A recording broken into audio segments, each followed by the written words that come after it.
அனைவருக்குமே வணக்கம்.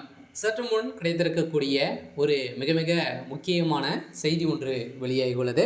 சற்று முன் ஸ்டாலின் திகார் சிறையில் அடைப்பு, செந்தில் பாலாஜி கொடுத்த வாக்குமூலம், இது மாதிரி செய்திகள் வெளியே இருக்குது. இப்போ பார்த்தீங்கன்னா அதிரடியாக தமிழகத்தில் நேற்று அதிமுக நிர்வாகியுடைய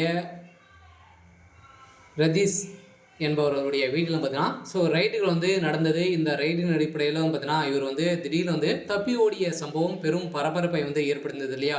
ஓவரலாகவே பார்த்தீங்கன்னா 1,76,76,00,000 ரூபாய் தாண்டி பார்த்தீங்கன்னா இமாலயா உல்லாசத்துக்கு பார்த்தீங்கன்னா ஊழலாக மாற்றிருக்காரு. இந்த நிலையில் தான் யார் அந்த தம்பி, உதயநிதி தம்பி, அதிமுக ஐடி லிங்க் பார்த்தீங்கன்னா இப்போ மிகப்பெரிய கேள்வி கேட்டிருக்காங்க. இந்த நிலையில் தான் முதல்வர் ஸ்டாலின் அவர்களுக்கு இதில் தொடர்புக்கு இவருடைய பின்னிருந்து இயங்கக்கூடியவர் யார் அப்படின்ற மாதிரி பார்த்தீங்கன்னா இப்போ கேள்விகள் எழுந்திருக்கு.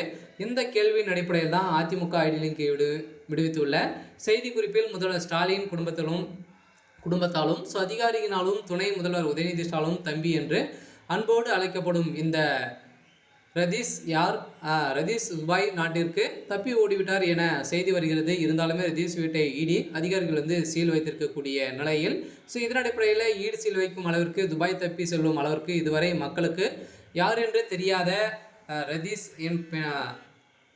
பின்னால் உள்ள திமுக உண்மையுடைய முகம் என்ன அப்படின்ற மாதிரி பார்த்தீங்கன்னா யார் அந்த தம்பி அப்படின்ற மாதிரி கேள்வி எழுப்பக்கூடிய நிலையில் தான் 1000 கோடி டாஸ்மாக் ஊழல் என்பது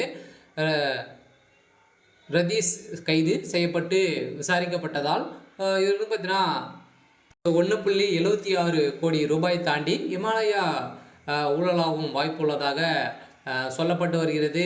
இந்த நிலையில் தான் இவ்வளோ குறுகிய காலத்தில் இவ்வளோ பெரிய ஊழல் செய்யும் அளவிற்கு வளர்ந்துள்ளதை பார்த்தால் மக்களுக்கு ஏழக்கூடிய ஒரே கேள்வி யார் அந்த தம்பி அப்படின்ற மாதிரி தான் கேள்விகள் இருந்திருக்கக்கூடிய நிலை தான் இப்போ பார்த்தீங்கன்னா இதற்கு உறுதுணையாக இருந்த உதயநிதி ஸ்டாலின் அவர்கள் தான் பார்த்தீங்கன்னா இப்போ வசமாக சிக்கியிருக்காரு. ஏன் அப்படின்னா இவர் அதிமுக இருந்தாலுமே அதிமுகவுக்கும் திமுகவுக்கும் பார்த்தீங்கன்னா இவர் தான் பார்த்தீங்கன்னா ஒரு முக்கிய புள்ளியாக இருக்கார். இவர் தான் பார்த்தீங்கன்னா இப்போ டாஸ்மாகில் நடந்த ஊழலின் அடிப்படையில் இவர் ரதீஷ் அவர்கள் பார்த்தீங்கன்னா திமுக தலைமையகத்துக்கு பலாயிரம் கோடி பார்த்தீங்கன்னா அவர் மெகா ஊழல் செஞ்சிருக்காரு. இவர் பணங்களை கொடுத்து இப்போ இந்த டாஸ்மாக் நிறுவனத்தில் நடந்த ரைடின் அடிப்படையில் இப்போ திமுகவுடைய தலைமைக்குமே சிக்கியிருக்காங்க. அதனால் திமுகவுடைய ஒரு நண்பராக தான் பார்த்தீங்கன்னா ரதீஷ் அவர்கள் பார்த்தீங்கன்னா இருக்காரு. இந்த நிலையில் தான் இப்போ முதல்வர் ஸ்டாலின் அவர்களுக்கும் தொடர்புக்கு இருந்தாலுமே செந்தில் பாலாஜி அவர்கள் கொடுத்த வாக்குமூலத்தின் அடிப்படையில் இப்போ ரதீஷ் அவர்கள் பார்த்தீங்கன்னா யார் அப்படின்னு பார்த்தீங்கன்னா செந்தில் பாலாஜியுடைய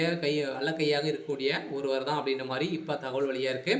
இருந்தாலுமே என்ன நடக்க போகுது அப்படின்றத வெயிட் பண்ணி பார்க்கலாம். இது மாதிரி செய்திகளை தெரிஞ்சுக்கணும் அப்படின்னா மறக்காமல் நம்மளுடைய சேனலை சப்ஸ்கிரைப் பண்ணி சப்போர்ட் பண்ணுங்கள்.